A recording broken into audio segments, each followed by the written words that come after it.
Ahoj, dobrý den, posloucháte a sledujete podcast Modrák and Friends. Jak vidíte, převlíkl jsem tričko, je tady sobota, druhý den výstavy a já jsem Back in Service, vlastně doslova. Mám tady Dominika Vojtu, vývojáře Back in Service, se kterým jsem dělal rozhovor na začátku minulého roku, kdy vydával v Early Accessu. No a teď bych se rád zeptal na update. Čau Dominiku, jak se máš? Ahoj, super. No tak povídej, uběhlo rok a půl, ty teď jsme se bavili, chystáš nějaké nové updaty, ale nejdřív, než mi řekneš, co teď se děje, tak mi řekni, co se stalo teda za ten rok a půl a jak se daří hře. No za ten rok a půl se toho stalo opravdu hodně. Vlastně jsme celou tu hru skoro překopali od základu. Změnili jsme tam spoustu věcí, které prostě nebyly úplně kvalitní a potřebovali trošku remake díky tomu budgetu. Takže jsou tam nové tunely, nová souprava, je tam už kompletní úsek všech stanic linky metra A, v tom původní délce. Přibyly tam nějaké questy, úkoly, takže postupně tu hru nabíjíme obsahem v tom Early Accessu. A roadmapa je asi pořád dlouhá, viď? Nebo respektive těch věcí, které bys rád do dokončené hry dodělal, je dost? No, už se trošku blížíme na konečnou. Doslova teďka finišujeme depo Hostivář, což je vlastně první nadzemní úsek metra. Trošku se to táhne, protože tím, jak jsme celou hru dělali v podzemí, tak teďka vlastně najednou začínáme řešit ještě nasvícení, jako slunce, stíny, i optimalizační věci, které jsme dřív nemuseli vůbec řešit. Teď je musíme jenom pro ten úsek vlastně vytvořit a udělat. Takže depo Hostivář nadzemní část, kde hráč poprvé vyjede nad zem a uvidí to soupravu na sluníčku. No, kromě toho, že ji uvidí na sluníčku, tak to znamená jako herně, jako co tam budu tam moc něco dělat, nebo tam prostě jenom zaparkuju a půjdu si domů. Určitě tam něco dělat půjde, budeme tam přidávat i funkci, že ta souprava bude potřebovat třeba nějak lehce uklidit, nějaký připravit na jízdu. A zároveň to bude zase rozšíření toho virtuálního hřiště, toho podzemí, kde hráč si tam může dělat nějaký svůj roleplay, vžít se zase trošku víc do té role toho strojvedoucího, že třeba vyjíždí ranní první jízdu do tunelu a tak. A bude to zase trošku takový eye candy, jako hezký na podívání, si myslím, že graficky to vypadá moc hezky. No to musím potvrdit, ukázal jsi mi screenshoty na mobilu a vypadalo to skvěle. Takže tohle vyjde už teď v horizontu týdnů? No, budu doufat se snažit to jako do měsíce, že bychom to doklepli. Už to máme z 90% hotový, takže... Dobrá. No jak se hře daří? Je to pořád v pohodě, prodeje nějak stoupají, je to, vlastně máš z čeho financovat ten vývoj pokračující? Máme ještě nějaký budget a prodeje se stabilně drží na nějaké úrovni, takže díky všem, co zakoupili, je to super, jenom díky tomu na to můžeme pořád dál dělat. Takže tak. No a ta roadmapa teda má nějaký světlo v tunelu? Máš nějaký cíl? Má to konec? Kdy bude 1.0? No, světlo v tunelu je, jak správně to depo Hostivář, kdy se vyjíždí ven. A tam už bychom se měli začít blížit do té 1.0. Tu chceme prostě, aby ta 1.0 byla fakt vyladěná, bylo tam hodně obsahu, aby prostě s tím byl člověk spokojený, když si to za těch nějakých 18 € koupí, jak aby si řekl, jako, že toho obsahu tam je dost. Takže tak, doufám, že do konce roku nebo během prostě zimy by to mohlo vyjít. Řekni mi, doufám, tě nezaskočím otázkou, ale máš nějakého heavy usera, někoho, kdo v tom backend servisu jako doslova žije z tvýho pohledu, má tam nahraný tisíce hodin, nějakou funny story kolem toho? Tyjo, tisíce asi ne, ale má určitě přes 100 hodin, na co jsem teda koukal, a že takových lidí je docela dost, že fakt jako v tom strávili hodně času, no a ano, máme určité, jak to říct, no prostě lidi v komunitě, které už jsou známá jména, vždycky, když vydáme update, tak od nich dostaneme dlouhé odstavce, jako toho, co se povedlo, nepovedlo a je to skvělý feedback, takže tak. No, je to skvělý a tak je to zavazující, že jo? Protože ty jsou upřímný a otevřený a sice tu hru milujou, ale zároveň taky ji berou za svou a očekávají, že se bude vyvíjet podle jejich představ. No. Dobře, hele, ty tady dneska nejseš se svojí hrou, neprezentuješ back in service na stánku, ale určitě tady korzuješ, viděl jsi nějaký hry, něco, co tě zaujalo? Zaujalo mě tady to hrozně moc, ty indie booths jsou skvělý. Teď přemýšlím, Uncracked mě baví, zahrál jsem si Jirku Káru, simulátor, to je fajn, simulátory, takže asi tak. Dobře, tak jo Dominiku, já ti budu přát, ať se daří a těším se na depo hostivarský a potom na 1:0. Čau. Díky moc, ahoj. Ahoj, jak se máš a co teď hraješ? No, tak to není Hubert, i když byste rádi, aby to byl Hubert, že jo? Nebo jak to je teda? Je to takový trošku marketingový tahák, anebo si prostě sem vzal pejska? To já nevím, co... Ahoj. Naprosto marketingový kalkul, to je pejsek, který ho ani neznám, jeho pak budeme vracet, pojede na farmu za město a tam se bude mít líp než tady. Jak se jmenuje? Není to teda Hubert, je to Rafiky? Je to Rafiky, trošku jsme omladili ten herecký ansámbl, Hubert už má svůj věk a je to s tím náročnější na tom place, tak jak se říká, že s dětma, se psama je to nejhorší a se zvířatama celkově, tak tady je to trošičku lepší. Ale musím říct, že tady ten marketingový, jako ten přístup k tomu prezentování her, že se mi to tady líbí, někteří nad tím přemýšlejí, je tady prostě, že Jiří Kára má tady ty starý CRT monitory, to jste viděli, jsou tady různý Pitmanik má ty desky, kostky, pak tady jsem viděl nějaký bowlingový simulátor, že tam mají bowlingovou kouli, tak je to fajn. Musím říct, že to přitahuje pozornost, ale pojďme k tématu. Ty jsi vývojář Huberta, mluvili jsme spolu vlastně přesně před rokem, mezitím přišlo demo, doufám, že jste si ho všichni zahrali. Stále na Steamu demo? Demo je pořád na Steamu a dokonce v češtině. A dokonce v češtině a o tom se budeme dneska bavit, protože především vy jste teď v posledních dnech vstoupili na startovač a žádáte o podporu zejména teda nejenom na vývoj, ale zejména na českou lokalizaci. Takže pojďme o tom říct víc, vlastně, jak to je? No je to přesně tak, jak jsi to zmínil, my jsme si vlastně uvědomili, a to se ví dlouho, Češi prostě mají rádi český dubbing a my jsme to nechtěli vůbec podceňovat, samozřejmě ten rybníček tady je takový, jaký je, ale prostě je to taková srdcovka. Takže jsme si řekli, že do toho půjdeme, ale na to bychom prostě potřebovali s tím trošku píchnout. To natáčení zatím bylo super a vlastně to si můžete tak nějak zkusit sami na tom Steamu a strašně rádi bychom to dotáhli jako do celé hry a měli bychom to prostě tak, že Hubert mluví česky. Bezvadný. Tak prosím tě, jak jste daleko vlastně s vývojem? Vy jste postoupili za ten rok docela dost, si myslím. Ne mílovými kroky, ale psími určitě, hodně psích kroků jste udělali. Já se dneska furt snažím o nějaký takový jako přirovnání a bohužel mi to většinou nevychází, ale tak jak jste daleko, prosím tě? No, tak samozřejmě řekl bych, že se blížíme k nějakému jako finiši. Je to samozřejmě o tom, že ta hra je lineární do jisté míry, takže my potřebujeme mít prostě hotový všechny ty sekvence a v podstatě teďka ladíme to, jak hráč tu hru jako takovou a ten narrativ vnímá a prostě balancujeme. Říkáme si, tady by bylo fajn, kdyby se cítil takhle, tady by bylo fajn, kdyby to bylo takhle a vlastně chceme se dostat teďka do fáze, kdy budeme dělat nějaký playtest, aby jsme si ověřili, jak to na ty lidi působí, protože ono často je to tak, že člověk si něco myslí, ale co člověk to názor. Tak. To znamená, že ta hra je vlastně jako hotová ve smyslu obsahu, že obsah existuje, je dohratelná?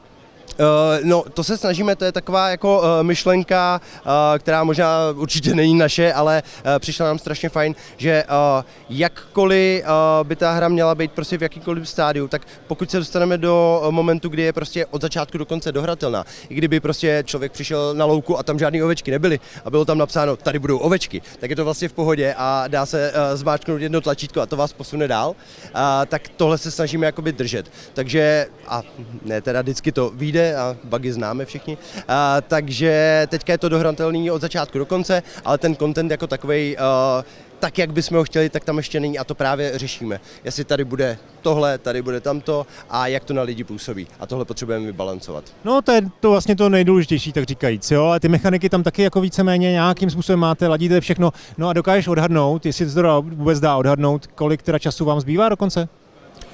No, to bude záležet na tom playtestu, takže to se odhaduje blbě. Takhle, člověk by to mohl dělat do nekonečna. Jo, a prostě nikdy to nebude hotový. Já sám, když na to koukám, tak si říkám, ale v nějaký moment to prostě bude muset jít do světa. Těch 2026 je prostě pořád to, co jako držíme a řekl bych coming soon, no. Jestli si dobře vzpomínám, tak vy jste na tom nedělal ale full time, ne? Máte svoje joby a vlastně to děláte tak jako vám práce dovolí a rodiny? Rodiny, to je dobrý, že to zmiňuješ.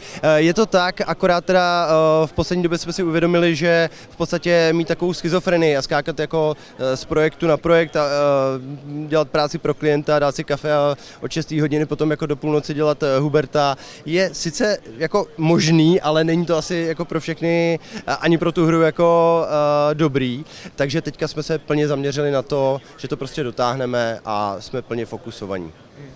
Prozradíš mi třeba wishlisty, protože vy už jste s tím demem vlastně byli v Nextfestu, že jo? Takže už jste nějaký určitě progres marketingu udělali, tak jak se vám daří v tomhle směru? Dobrý, jakože za nás my jsme ani nečekali, že se dostaneme třeba na takový čísla, nebo nějakou dobu zpátky, tak jsme ohlašovali 20 a vlastně dneska, i když na to asi nebude čas, tak můžeme jako s klidným srdcem ohlásit 30 000. Tak to je bezvadný. Na druhou stranu jsem zaznamenal, vlastně ne na druhou stranu, ale může to být něco, na čem určitě přemýšlíte. Nějaký hry, které vlastně taky mají v mechanikách jako psy, ať už jenom jako mechaniku, jako doprovodnou, anebo jako hlavní postavu. Jak tohle jako vnímáte? Je to něco, čeho se, nevím, jestli obáváte, ale minimálně to nějak jako čtete, analyzujete? No tak samozřejmě, když třeba vyšel Free Shepherd, který, když jsem viděl jako ten trailer, co byl na té show, tak jsem si říkal, wow, to je jako ten náš prototyp, který jsme měli nějaký jako mood vizi a jak jsme si mysleli, že to bude vypadat. Na druhou stranu potom si člověk uvědomí, že vlastně my jdeme trošku jinou cestou. V tom světě není explicitní magie, je to prostě grounded příběh, který jako vychází z těch reálí a mohl by se stát, takže jako nejsme jako Free Shepherd a myslím si, že to funguje tak, že tohle je tak strašně níž žánr zatím, když možná se teďka v poslední době nějaká vlna zvedá, že ty hry si v podstatě jako nemůžou konkurovat. Mám takový pocit, že prostě ty hry se spíš jako podržej a s tím, že evidentně jako konkrétně o ty psí hry je zájem, tak si myslím, že prostě se to tak nějak podrží a bude vycházet Barkur, bude tady Hounded a to je všechno plánované na 2026. Já si myslím, že to může jenom pomoct. No vlastně to vidím podobně, pokud ty hry nevyjdou ve stejný týden a nebudou třeba i žánrově, obsahově stejný a to vy asi úplně nejste, tak je to fajn a minimálně třeba můžete udělat nějaký bundly nebo nějaký kooperaci marketingovou, což je fajn. Hele, tak já myslím, že nám to asi stačí, pojďme požádat diváky a posluchače, aby vás podpořili wishlistem, mrkněte ten startovač, pokud vám záleží na české verzi, podpořte Huberta a jeho vývojáře, já myslím, že to je na dobrou věc, stojí to za to a Rafiky bude taky mít radost. Nějaký granulky. Tak jo, díky, ahoj.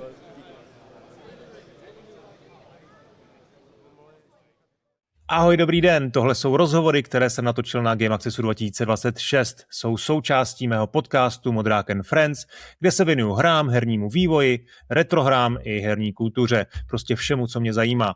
Najdete je na herohero.co/modrák nebo ve volně dostupné verzi na vaší oblíbené podcastové platformě. Všechny potřebné linky najdete v popisu videa. Tyhle rozhovory ale za paywall dávat nechci. Vývojáři si zaslouží vaši podporu a potřebují ji, aby se na Steamu dokázali prosadit. Pokud vás jejich hry zaujaly, dejte jim wishlist. Teď už ale na další rozhovor. Tak vedle desítek profesionálních vývojářů a solo vývojářů a indie vývojářů a homebrew vývojářů je tady taky docela dost studentů, kteří tady prezentují svoje hry, svoje projekty školní. Jsou to deskovky, jsou to samozřejmě i videohry, jsou to vysokoškolský obory, jsou to i středoškoláci. A právě jsem tady narazil na Natálii a na Josefa, kteří mají vlastní hru. Je to vizuální novela What We All Dream Of. A tak jsem je požádal o rozhovor a chci se zeptat na jejich jako přístup a vlastně jak to s jejich hrou a s jejich vývojem vypadá. Ahoj, začnu Josefa. Josefe, tak nejdřív mi představ tu svoji hru, jestli můžeš. Co je to zač? Tak je to teda vizuální novela, kterou jsme dělali během 4 týdnů jako školní projekt. 4 měsíců. To by bylo hodně rychlý. Hodně rychlý, no. A vlastně já jsem teda jako dělal vizuál a audio a Natka postavy a příběh. A vlastně jakoby je to taková hodně atmosférická hra na pocity, no. A je to vizuální novela, to znamená hodně čtení, co ta gameplay, interaktivita nějaká, jak to vlastně je, Natálie? Je to spíše point and click hra, to znamená, že ke hraní potřebujete jenom myš a vlastně vytvořili jsme systém, kterým se prochází mapa, něco jako na Google mapách a vlastně dojdete k postavě, vždycky si kliknete, potom máte rozhovorovou část a když se vrátíte, tak zase můžete přejít kam chcete jinam. Je to školní projekt, nebo je to hra, která bude potom na Itchi, bude na Steamu, bude se prodávat, bude zadarmo, jak to je myšlený? Tohle je vlastně školní projekt, ale je to vydaný na Itchi a je to zdarma. Jo. A už je to teda hotové, teď si to už můžou diváci zahrát, jo? Můžou si to zahrát. Tak, mě by zajímalo, ten váš, jak to vlastně funguje v té škole. Je to střední škola uměleckého designu v Brně, říkám to správně.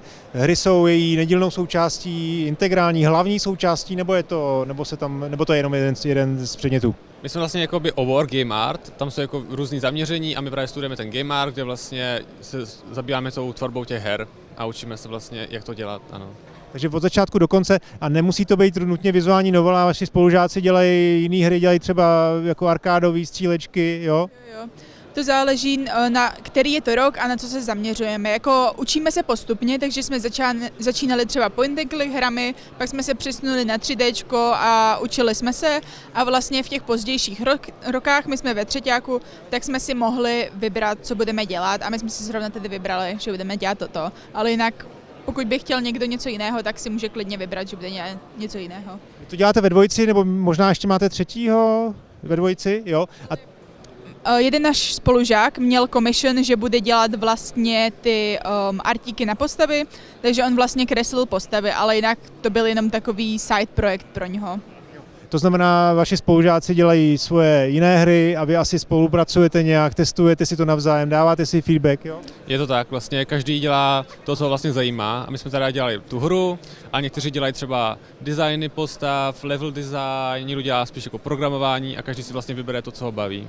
Máte tam třeba i univerzály, že někdo dělá opravdu tu hru solo sám úplně, anebo naopak máte ty týmy ještě větší? Určitě, to záleží zase na projektu. Každý se prvně učí ze začátku sám, ale postupem času se začnou utvořovat ty týmy. Jeden rok jsme dělali tým, myslím, v 6, ale to je zase potom těžší na domluvu. Jak vnímáte výuku? Teď se ptám třeba na vašeho pana učitele, pana Kavana, kterého taky znám z podcastu, tak jakým způsobem vás jako inspirujou a jak vás vedou, jak tohle probíhá? Tak my vlastně během toho, co pracujeme na těch našich projektech, v těch hodinách, tak vlastně máme možnost si s nima pobavit, konzultovat a ptát se vlastně, jak to vylepšit, oni nám pomáhají. Vlastně takový feedback víceméně od nich dostáváme. Vám je teda 18, teď už budete maturovat příští rok, jo? Co dál? Chcete vlastně se živit vývojem her? Určitě. Ještě si nevybrala úplně školu, ale chtěla bych tomu pokračovat, baví mě to dělat. Těch možností je dneska už asi docela dost, i v Brně, i v celé republice, tak o čem přemýšlíte, kam půjdete? Tak já přemýšlím asi, že bych šel právě nějaký ten herní design a pokračovat právě jako v tom té celkové tvorbě těch her, než se jako zaměřit vyloženě na jednu část. Já jsem přemýšlela nad vysokou školou, na nějakou FAMu, nevím, ještě uvidím. Třeba herní design? No, určitě, ale ještě nevím kam. Jasně, tak jo, ať dobře vyberete. Ještě mě zajímalo vlastně, jak hrajete hry, jo, protože já jsem hráč od narození téměř, nebo co to šlo, co jsem udržel joystick, takže už v podstatě skoro 40 let. A mě by zajímalo, jak hraje vlastně dneska mladá generace lidí, kteří zajímají vizuální novely, různé hry. Asi to není, nechci teď nějak se domouštět nějakých stereotypů. Doufám, že nehrajete jenom Roblox, jenom Minecraft, jenom ty hry. Jaký hry máte rádi? Tak já, jelikož jsem taky indie, tak mám rád jako malý, krátký indie hry, to mě nejvíc baví, protože tam jako většinou inspirují a mají různý třeba zajímavé nápady, ale taky si občas zahraju i nějaký jako větší hry. Vlastně jako hraju vlastně skoro cokoliv, skoro pořád, takže tak, jo. Co ty, Natali? Já pokud hraju sama, tak mám ráda vizuálně krásné hry. Třeba moje nejoblíbenější hra je Gris a tím se hodně inspiruji, ale jinak když hraju s dětskama, tak hrajem třeba nějaký hororovky spolu a tak. Ale jinak vizuálně indie hry často hraju a prostě jo. Říkáš hororovky, já jsem si právě myslel nejdřív, že mluvíš o tom, že hrajete co-op nebo multiplayer, nebo že tak jako sdílíte čas, ale hororovky vlastně jsou typicky jako singleplayerová záležitost, nebo myslíš kompetitivní? Ne, my hrajeme co-op, třeba často spolu hrajeme Dead by Daylight, anebo Outlast a tak. Jasně. Už rozumím. Dobře, a co velké hry? Co jako AAA, co klasika, já nevím, konzolové hity? Hrajete taky někdy něco takového? Občas si zahraju, jakoby, ale jakož to trvá více času, tak já mám radši takový ty krátký, rychlejší, uzavřenější hry, ale třeba jsem hrál Kingdom Come a teďka začínám hrát Mafii, jo. Jakoby zjistit o tom vlastně víc, no, nebo jako ponořit se do toho. Ještě mě zajímalo, když se takhle jako někdy dozvíte, určitě třeba pan Kava vám taky na hodině ukáže nějakou klasiku svoji oblíbenou.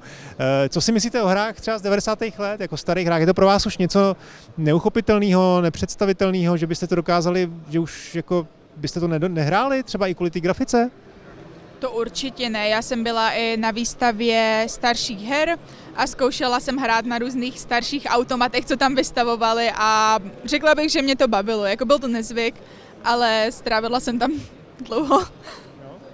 Ale tak já teda samozřejmě jakoby, tam je pořád z čeho brát inspiraci, já si myslím, i když jsou jako starší, jako i ten vizuál jakoby je v něčem jako svůj, že jo, když je to stylizovaný, když je to třeba jakoby nižší rozlišení a tak dále, ale pořád je to vlastně krásná věc za mě.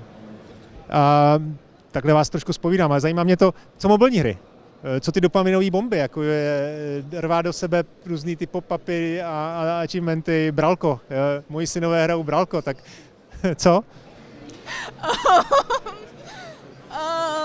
No vlastně já jsem videohry začala mít ráda, hlavně kvůli těm mobilním. Já jsem, myslím, že do 8. třídy na základce nebo tak nějak neměla ani počítač. Takže vlastně já jsem vyrostla na těchto hrách a stále jsem se toho nezbavila, každý den hraju. Tak občas si samozřejmě zahraju třeba Subway Surfers nebo Block Blast a takové věci, jo, ale jako není to něco, na čem bych trávil jako hodně času vyloženě, jo. No, tak já myslím, že nakonec, Natálie, se nemusíš vůbec jako stydět, protože když jsi tam začala, tak hraješ prostě Gris, nakonec jsi se dostala k dobrému vkusu a hlavně objevujte indie hry. No, díky moc za rozhovor. My taky děkujeme. Taky děkujeme moc. No a teď tady mám velkou přesilu, je tady Lukáš, Jindra a Ondra, máme tady hru Space Gnomes a studio Sketchy Rabbit, je to úplná novinka, je to hra, která má Steam stránku doslova pár dní, vlastně těsně, no vlastně v první den, včera v Game Accessu, první den Game Accessu byla spuštěná a musím říct, že teda patří mezi to lepší, co jsem tady, no nejlepší, co jsem tady viděl, řeknu. Tak, začnu. Konec, už je odpoledne, sobota, jsem trošku unavený, kluci. Jindro, řekni mi, co je teda Space Gnomes, co to je za hru? Space Gnomes je kooperativní extrakční plošinovka, kde kooperují kamarádi, snaží se proběhnout dungeonem, pozbírat věci, donést si je zpátky na loď a přelítávat mezi planetkama. To je takový basic, ale já jsem tady viděl ráno, když jsem na to koukal, tak těch mechaniky tam je strašně moc. Je to vlastně na to, že jste teď vlastně spustili Steam stránku, tak už tam toho je fakt dost. Takže jaký jsou další ty mechaniky, ty možnosti, co tam možný dělat? Ono to hodně vychází z narrativu, takže ta narrativní část je prostě solarpunk, takže na té lodi je rostlinka, která generuje, v podstatě funguje jako motor a generuje trpaslíkům energii. Za energie se dají kupovat upgradey a různě se dají vlastně jak ta loď, tak ty trpaslíci se můžou postupem času vyvíjet. Ta loď vlastně má rostlinku, která se může vyvíjet na další levely, na další týry, tím pádem může potom letět mnohem dál. A máme tam generativní koncept na level design, takže celý ten level design se vlastně skládá přímo pod lodí a vždycky se vlastně složí po každý kolo úplně jinak. A taktéž vlastně máme zbraňový systém, který se dá různě nakombinovat, dá se tam postavit vlastně z 3 modulů 64 unikátních zbraní, takže máme spoustu takových funkcí, na kterých jsme se vlastně zamysleli, takových, které by nás samotný ve hře bavili, tak jsme se snažili do Space Gnomes dostat. Kdybyste tu hru měli k něčemu přirovnat, určitě tady máte spoustu feedbacku hodnotného, tak ne vy, ale vaši první testři, k čemu tu hru přirovnávají nejčastěji? A nejčastěji to přirovnávají podle art stylu, tak se odkazují na Oxygen Not Included, ale zároveň jsme slyšeli přirovnání k Lost Vikings, což starším připomnělo ta naše plošinovka, což je jako docela kredit pro nás. A taky samozřejmě vzpomínají hry typu We Need to Go Deeper a ještě Don't Starve. Ondro, tebe se chci zeptat na to, jak dlouho je hra ve vývoji a jak to máte vy tři rozdělený? No, tak ta hra začala jako 48-hodinový game jam někdy 2 roky zpátky, přičemž potom tam byla dlouhá odmlka, neměli jsme potom na to nějakým způsobem čas, takže jsme tam měli nějakou pauzu, ale na začátku roku letošního tak Lukáš přišel s nápadem, že bychom se mohli účastnit tady toho Game Accessu. Takže jsme se hecli a zkusili jsme to nějakým způsobem takhle zafinišovat a dostali jsme se až do téhle fáze, takže jsem fakt moc rád. Takže crunchujete na Game Access, jako půl roku doslova, OK. Hele, a vy to teda děláte asi po večerech, jak vám čas dovolí, není to váš hlavní úvazek, že jo? Je to tak, je to náš hobby projekt, takže vlastně každou volnou chvíli, poslední asi 3 měsíce jsme věnovali Space Notes a vývoji, takže běžně po práci a co to dá do noci. Teďka se přiznám, že jsme poměru před Game Accessem přes ten týden moc nespali, abychom všechno stihli, ale je to takové, je to od srdíčka, snažíme se to dělat, co máme rádi, takovou hru, která nás vlastně baví, takže si moc nevšímáme toho ponocování a tak dále, takže No a ve dne teda děláte co? Jste vývojáři na plný úvazek nebo máte úplně jinou práci? Luky taky vývojář na plný úvazek vlastně v Bohemce. Ondra tak je vlastně grafický markeťák a já jsem momentálně v hledání zaměstnání. A taky jsi teda vývojář nebo děláš něco úplně jiného? Ano, jsem. Jakým stádiu teda ta hra je? My jsme se dohodli, že na podcasty ještě brzo, že ještě máte něco před sebou, že natočíme něco, až to bude opravdu relevantní, až budete mít co říct, ale v tuhle chvíli teda máte tady jako hratelnou ukázku, už máte skoro 2 roky za sebou, tak co je hotovo a co ne? Tak hra je teďka momentálně v prealfě. Je to v podstatě takový, já to dneska říkám návštěvníkům, že je to taková ochutnávka, takový sample toho, co ta hra potom bude. A vlastně, co není hotového, je nějaký polish, určitě vlastně spoustu jako komplexity a feature, který do toho chceme ještě přidat, ale celkově si myslím, že by to mělo být takový ukázka, nějaký takový vertikální slice našeho gameplaye a mělo by tam být vlastně všechny stěžení základní mechaniky, ale určitě do budoucna budeme přidávat mechaniky a ta hra by ještě měla lehce nakynout, co se týče možností gameplaye, diverzity a tak podobně. Jak pracujete tady s feedbackem? Je to teda poprvé, co si předpokládám hru zahráli lidi mimo, možná kamarády, možná trošku jako bublina nějaká mimo vaší bublinu, tak jaký máte feedback a bylo tam i něco třeba trošku jako nečekaného, bláznivého až? Nevím, jestli nečekanýho bláznivýho. Lidi se shodují na, řekněme, 3 věcech. Hodně baví movement, který nám funguje. Hrozně se jim líbí ten art style, což je kredit tady Lukyho. Ale bohužel Kovářovicko byla nám nefunguje vůbec UI. Takže to je možná takový trochu překvapivý, že byť máme profíky z oboru, tak nám to nefunguje. No tak to je zrovna věc, na kterou ten feedback je potřeba, takže na tom zapracujete a bude to dobrý. Ale já vám přeju hodně štěstí, ať se daří, vy vyšvistujte Space Noms na Steamu a až bude pravý čas, tak se určitě uslyšíme a natočíme plnotučný podcast, jo? Tak a teď tady mám zase někoho, kdo je v podcastu vůbec poprvé. Patrik Strnad. Čau Patriku, jak se máš? Ahoj, mám se výborně a tenhle Game Access je asi jeden z nejlepších, na kterých jsem byl a jo, užívám se. Super, já se to taky užívám.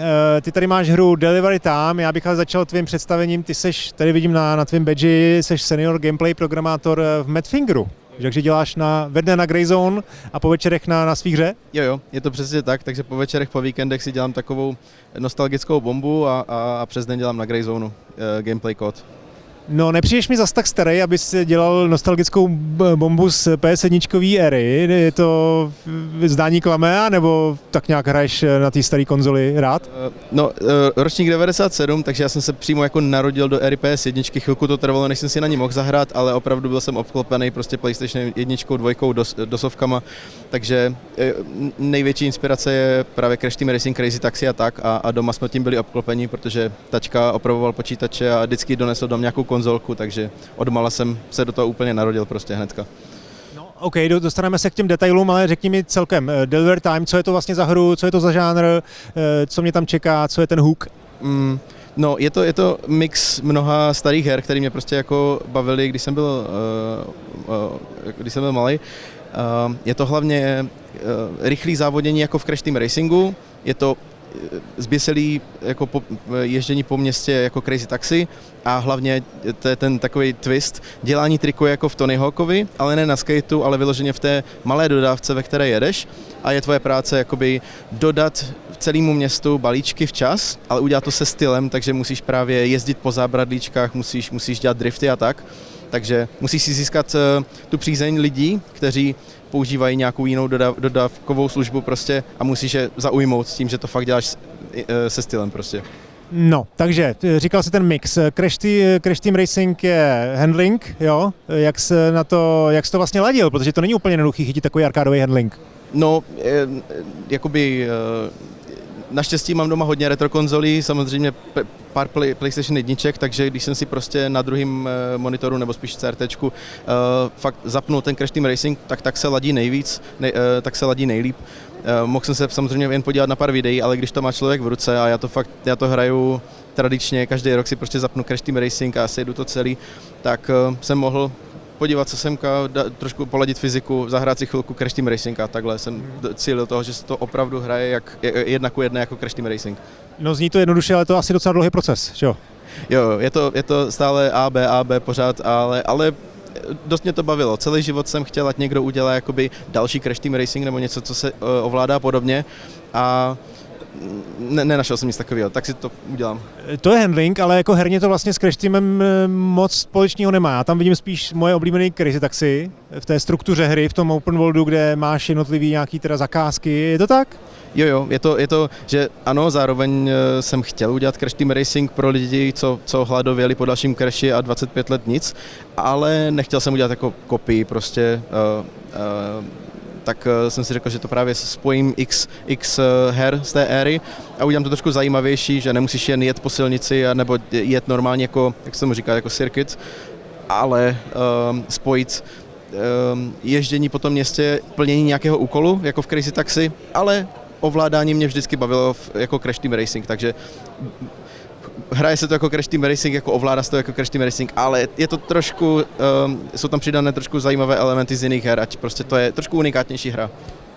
Tady jsme se o tom bavili před natáčením, kdy mě se vlastně na Crazy Taxi hrozně líbilo, že to je easy to learn, hard to master, že do toho vstoupíš a můžeš hrát, ale vlastně potom je strašně těžký naučit se tu mapu těch zakázek a hledat ideální vlastně sekvenci, jak nejlépe jako si držet ten čas. A je to něco teda, co si jako trošku jako se snažíš taky jako implementovat do delivery time, jo? Jo, mimo ty staré hry, které jsem jmenoval, tak hodně cílím na hráče Trackmanie, kteří jsou zvyklí třeba hrát kolo, co trvá 1 minutu pouze, ale hrajou to klidně 100krát a hledají přesně ty zatáčky a když se něco nepovede, tak to prostě restartují a chcou ten absolutně golden run, takže je to taky u mě, je tam x těch, řekněme, těch boxů pro balíčky a nechám plně na hráči, kam jede jako první, kam jede jako po druhé a musí jen objet to celé město a má za úkol prostě navštívit je všechny.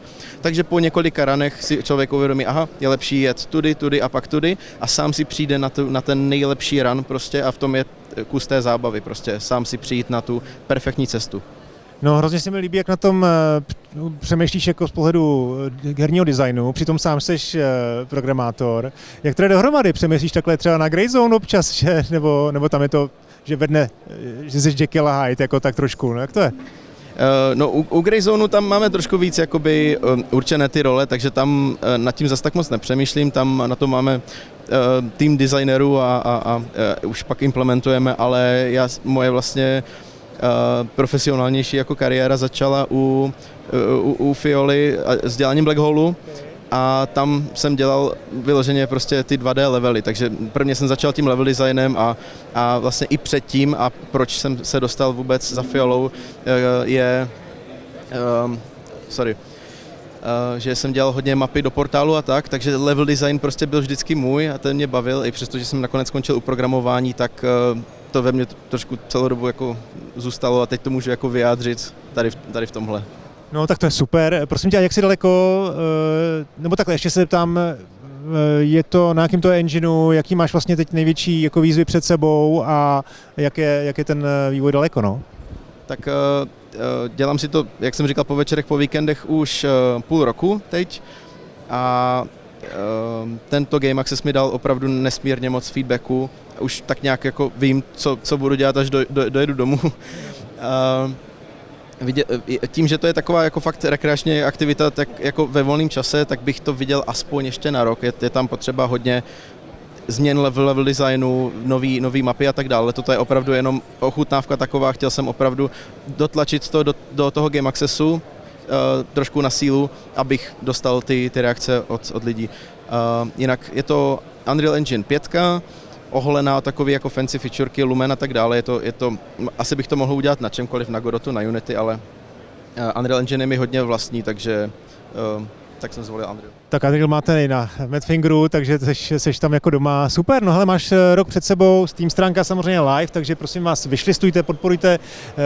No a já myslím, že jestli to je rok, tak určitě naplánujeme nějaký podcast a až budeš mít dost zkušeností nebo zážitků z toho vývoje, tak natočíme pořádnou epizodu. Jo, budu moc rád a děkuji za rozhovor. A jsme na konci, Game Access skončí, je sobota odpoledne a my se chystáme domů. No a jako v loni mám tady posledního hosta, velmi cenného, a je to Josef a s ním přišel jeho věrný kamarád Jablko, jak můžu říct. Doufám, že kluky nemusím představovat, jsou to oba dva zkušení podcasteři, tvůrci podcastu Arcade Watch, který doufám posloucháte. Čau kluci, jak se máte? Ahoj, výborně. Servus Honzo, unavený som strašne.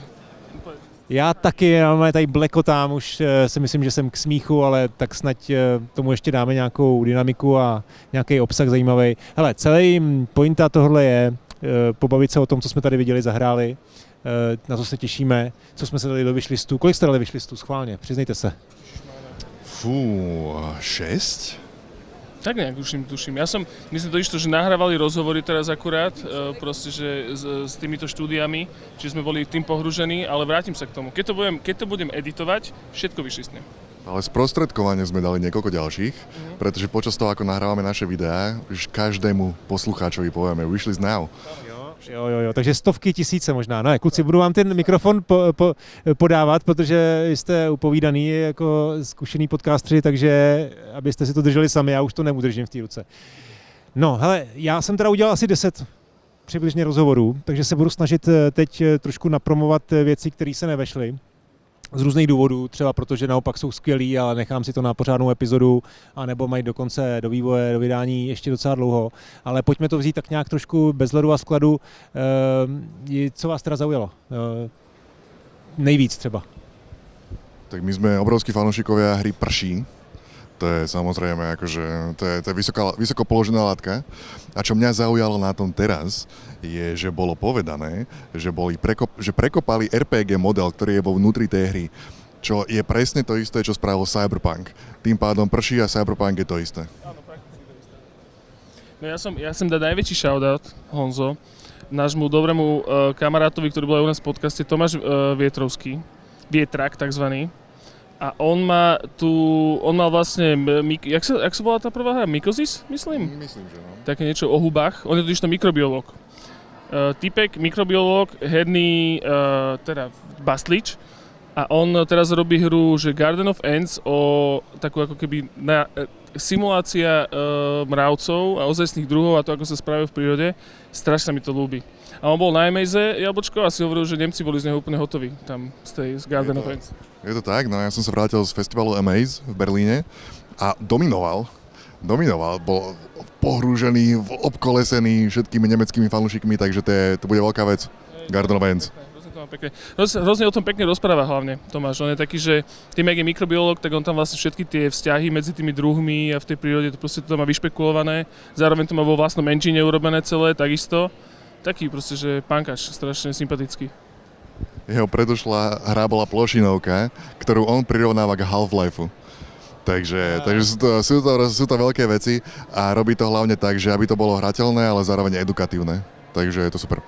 No, když jsi říkal vlastně, že s tím byl v Německu, tak mě to připomnělo, že tady nejsou hry jenom z Česka a ze Slovenska. Jsou tady vlastně i taky přijeli vývojáři z okolních zemí, tady několik vývojářů z Polska, nějaký německý tituly jsem tady viděl. A možná jste si všimli peruánského projektu Echoes of Stella, je tady dokonce z Peru přijeli kluci, já jsem se teda s nima bavil, je to trošku jinak, protože žijou ve Francii, měli nějaký stáže v Ubisoftu a tak dále, takže tam jsou už jako víceméně etablovaní vývojáři, ale nicméně ta hra je peruánská, byli to kluci, na kterých jsem trošku poznal tu jeho americkou kulturu a pěkný titul taky. Je něco, co vás zaujalo takhle z těch zahraničních věcí, z Polska třeba, nebo jinut? Ja sa snažím nájsť ten názov, to bolo ten Eastern Bloc, to bolo strašne milé. Nech sa to volalo? To bola taká kreslená hra, také veľmi pekné, to bolo, že najprv čierno-biele, že Hidden Object, proste, že videohra. Hľadám ten názov, bolo to niečo, že Eastern Bloc Life Simulator, niečo také, ale čo bolo hrozne milé, že keď sme robili rozhovor s tým týpkom, tak on bol Poliak, a povedal, že ja s tou hrou nemám nič spoločné, že ja iba robím marketing pre ženu, pre manželku, ktorá je proste že v Japonsku a ona to je celý jej nápad, to ona celé urobila proste sama, ja som tu iba preto, že ona, ale on tiež developuje nejaké hry, akože pomimo toho, tak tam aj seba odprezentoval, strašne to bolo milé, ale hrozne to bolo pekné a Jablčko, ty kľudne rozprávaj, ja to zatiaľ nájdem, že ak sa to volalo presne, lebo to je strašná hanba. Nájdi to. A povedal, že ja nemám žiadne sociálne siete, ja neviem, kam by ste mali ísť, ale ja si myslím, že tá hra sa predáva sama, lebo má krásny vizuál. To je to, čo povedal a mal pravdu, bolo to tak. Čo sme ešte videli? Videli sme Become, videohru, ktorá je nemecká podľa všetkého, aj keď tam je Czech Republic napísané, minimálne vývojár je pôvodom určite Nemec. A zaujal nás hlavne stand-up set, ktorý mal k tomu pripravený pán vývojár. Toho si Valentina se samozřejmě pozvěte, protože i jeho čeština je jako libozvučná, to vy máte rádi tu libozvučnost, že jo. Tak mluví skvěle česky, je to sice Němec jako Poleno, to asi jo, ale žije tady už s rodinou hodně let, takže i češtinu zvládá, takže to nemusí být ani v angličtině nebo v němčině. A skvělá hra samozřejmě, to jo. Já bych chtěl doporučit hru Onomatopoja, jestli jste viděli. To je pecka docela. Doodle, takový klasický titul, má to hezkou grafiku. Zkoušeli jste?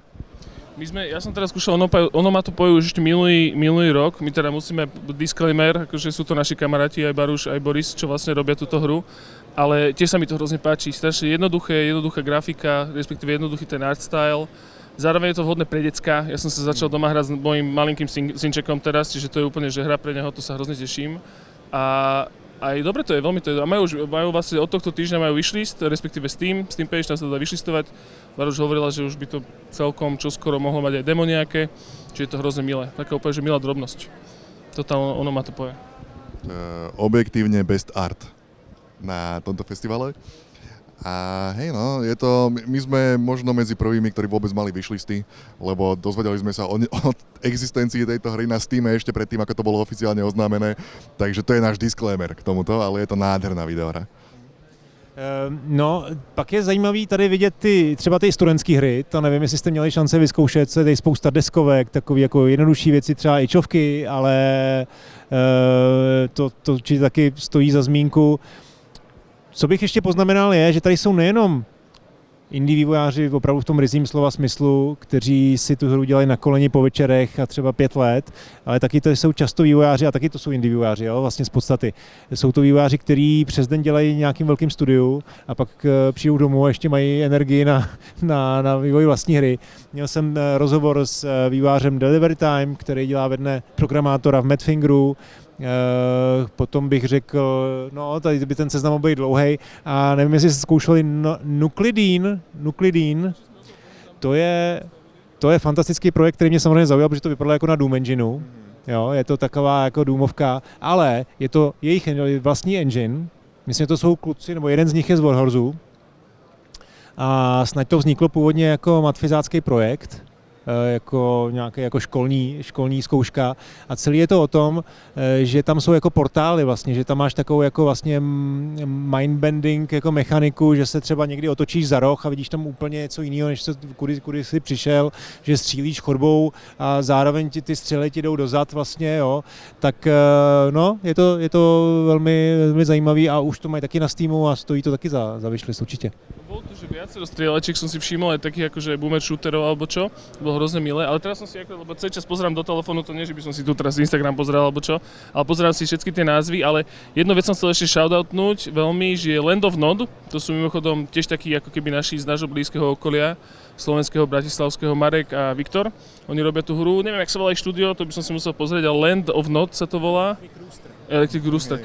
Totižto títo chlapci, ja ich evidujem už roky, oni tento Land of Nod strašne dlho vyrábajú, aj na naše ešte fond na podporu umenia, nech moje zem ľahká u nás, tak tam sa hlásili. A nevyzerala úplne dobre tá videohra, úprimne, že musím sa priznať, že teda tiež som tomu moc neveril, ale ostali pri tom celé tie roky, stále to, že po večeroch si tiež presne robili, že nemajú to ako full time. A teraz vyzerá tá hra fakt dobre. Proste, že je to také limbo, ale pre dvoch, čiže skôr asi Little Nightmares by som povedal. Niečo medzi Little Nightmares, Limbom, Insideom a možno aj trošku Hollow Knight, to tam je tak trošku smrdí ten vizuál. Ale tie krásne, tie parallaxy a tie partikle, majú to veľmi krásne akože ten art style spravený, že to sa mi hrozne ľúbi. Je to teda pre dvoch a možno by buď pre dvoch kooperačne, alebo človek to hrá, že je na jednej páčke jeden, na druhej páčke druhý, tak ako Brothers Tale of Two Sons, že je tam taký akože pre jedného, dvoch, tak to je super. A je tu rakúska videohra, ktorej názov Jožko mi možno pomôže, lebo nemám ho poznačený, som amatér. Každopádne je to videohra, ktorá v našich končinách, našich generácií, podľa mňa veľmi obľúbená séria je Spyro. A je tu videohra, ktorá je úplne evidentne inšpirovaná Spyrom a mixnutý je do toho Breath of the Wild. A je to veľmi príjemná vec, keď človek si chce ako taký psík zabehať krásnou krajinou, postupne unlockuješ nejaké schopnosti, kde potom môžeš plachtiť vo vetre a tak. A je to veľmi pekná vec. Takže jedna z tých vecí, to je taká moja malá zábavka, chodím okolo a sledujem, a rozmýšľam, ktorými hrami bola táto hra inšpirovaná. Takže sú tu veci inšpirované Spyrom. Dobre, mi to ide. Ja som ešte chcem dať určite jeden shoutout, som si to vlastne tuto všimol. Nehral som to tu, ale išiel by som si to ešte zahrať, ak to budú. A to sa volá, že Detachment Crew. Finál. Lebo som to videl na finále vlastne minulý rok, na jeseň. A bolo to hrozne milé. Robilo to také štúdio, teda skôr taký kolektív a celé je to robené z low-tech, akože z bábok, respektíve z takých akože modulitových, plastelinových týchto, celé je to také ozajstné. A to sa mi hrozne ľúbi. Ja som jak noční múra, proste, že dojdem k tomu ku svetlu, keď je niečo z hliny vyrobené. To podľa mňa ma nakazil Neverhood, keď v mojom rannom veku, odtedy mi to proste ma to drží. Takže Detachment Crew. Musím ti pochválit ten grip, to bylo hezký, takhle, jak to držíš jako ten, jako bagetu nebo dýmku, ano, správně. Tak co dál, našel jsi ještě něco? Ja sa ešte vrátim k tomu Hurdles sa volá tá videohra. To je to Rakousko? OK. Tak teď projíždíme vlastně celkově těch her je tady jako opravdu extrémní množství, jo. Myslím si, že jsme se shodli, že to je zase o 20% víc než v loni a už v loni se to nedalo stihnout, jo. Opravdu jsem to spočítal, že kdybych věnoval každý hře 5 minut, tak mi to trvá prostě jako celý ty 2 dny. A to si myslím, že 5 minut by rozhodně nestačilo, takže ten seznam není kompletní. A ještě jste si vzpomněli na něco? Ešte taká zábavka bola Guľovačka, čo je hra, ktorá zatiaľ nemá celkom podľa mňa vizuálne správne odkomunikované, aké sú ciele tej hry. Ale keď to človek pochopí, to sa dotiahne pár úpravami a je to tam. A je to hra, je to multiplayer, first person, hádžeš po sebe gule a máš zaujať nejaké miesto na mape a vydržať tam, zotrvať tam. Tie gule sú o tom, že neobližujú ti, ale odhodia ťa z toho miesta preč. Čiže je to nejaký taký ten capture the flag, alebo nejakú zónu sa snažíš zotrvať na nej a je to zábavka. Ja mám ešte jednu by som chcel dať taký shoutout, ale ani nie preto, že prečo to veľa ľudí... No, Ižíkára simulátor, hej? Pozor. Je to mém, ja tomu rozumiem, predpokladám, no. Zeptám se, je ten mém jako známý i u vás na Slovensku? Jo, znáte to? Nie je to určite, akože, je to možno taký menej populárny, ale akože fajnšmekry poznajú samozrejme, ale Jiříkára, teda všetci poznáme jeho svadbu, tu sme samozrejme všetci, pri tom sme boli. Teraz vzniká hra na námety tohto legendárneho videa a má to byť akože po tej svadbe, akože deň potom, keď sa zobudí Jiří. a hľadá proste celú tú svoju rodinu a predpokladám, že manželku. Každopádne, čo chcem povedať je, že není to podľa mňa iba také povrchné, memetické, že není to iba o tom, že akože pamätáte si na to video, ale práve, že tá hra vyzerá strašne dobre, je veľmi pekne nadizajnovaná, sú tam rozumné nápady, sú tam aj nejaké proste, že pucle a celé to má veľmi dobre sa to hýbe. Chlapci a dievčatá, teda iba chlapcov sme odtiaľ stretli, ale majú to, že pekne vymyslené, vedia, čo robia, kapitalizujú ako keby na tom Jiří Károvi a na tej memetizácii, ale mali startovač, tam vybrali, že vraj 2,5 krát viac ako pýtali, čiže teraz sa tomu môžu venovať.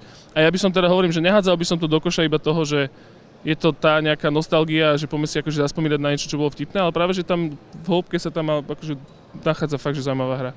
Čiže to bolo super. Majú to veľmi pekne spracované naozaj. A v podstate som ich prinútil, aby začali pracovať na DLCčku, ktoré sa odohráva na Vyšehrade. Takže budú musieť oznámiť nové DLC a bude to moja vina. Já mám vás, že máte rádi cozy hry, že rádi relaxujete u hraní. Co jste říkali na ty klávesnice tam? Cozy keycapy, pardon. Zkoušeli jste to? Tak to je taky výborná věc. Tam si vlastně vytváříš svoje vlastní jako mechanické klávesnice v továrně nebo nějakém workshopu a má to taky skvělý vizuál, jako vypadá to fakt dobře. Úplne, že jak sú tu tak vlastne zoradené, lebo tie stánky na tom GameXe sú také, že na štvrtiny rozdelené také plusko a tam sú tie 4 hry, že proste to sú podľa tých, že napríklad teraz som niečo narazil, čo sa volá FOPA, hej, Faux Pass, má to krásny key art, je to od SŠU do Brno, čo bude asi stredná škola umení a dizajnu Brno. A má to krásny key art, a to som si to ani nevšimol, keď som sa tu prechádzal, čiže to si ešte budem musieť ísť pozrieť. A hneď pod tým je napríklad hra, čo sa volá You Don't Belong Here, čo sme boli, že zase naopak, ten key art nie je úplne dobrý, ale Matej vlastne z Prší nám hovoril, že pozor, že tá hra síce ten key art má, aký má, ale že práve, že je strašne zaujímavá, že má v sebe nejak hrozne veľa akože skrytých nejakých možno štvrtú stenu burácajúcich vecí, takých akože secretov a že nie je to úplne tak, jak to vyzerá, čiže ten key art je takisto účelový, tak to by som si ešte zahral. A pozerám, akože môžeme kľudne shoutoutovať. Zlín City, to som hral ešte minulý rok, tento sa mi nepodarilo, ale som zvedavý, že ak s tým pokročili, tiež krásna prezentácia. Zlín City. A Jablčko, kľudne pomôž mi. Ešte tuto. Ja by som možno, môj feedback by možno bol menej videohier. je to naozaj moc, aj keď videohry ľúbime. Ty tam ešte máš niečo?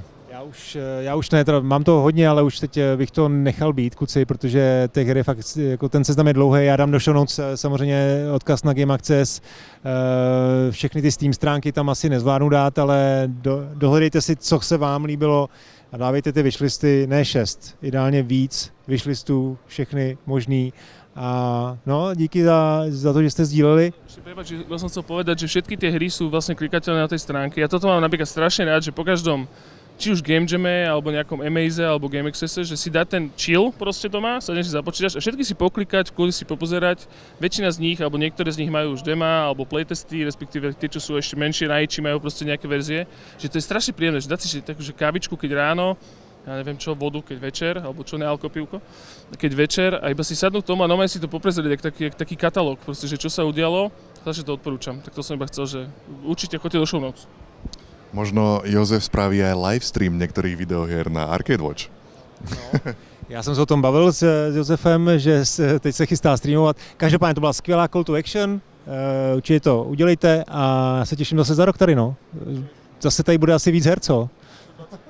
Díky, mějte se, kluci. Díky moc, čau. Ďakujeme, Honzo, dovidenia. No a to už je všechno. Doufám, že jste si vybrali a rozdali spoustu wishlistů. A já budu rád, když se podíváte na můj obsah na herohero.co/modrák. Už teď tam jsou stovky rozhovorů, pravidelně natáčím s Viktorem Bocanem, s Jirkou Bigasem, vždycky 1. a 15. měsíce vychází velká biznesová arena a ještě mnohem víc. Tak ahoj, u dalšího videa.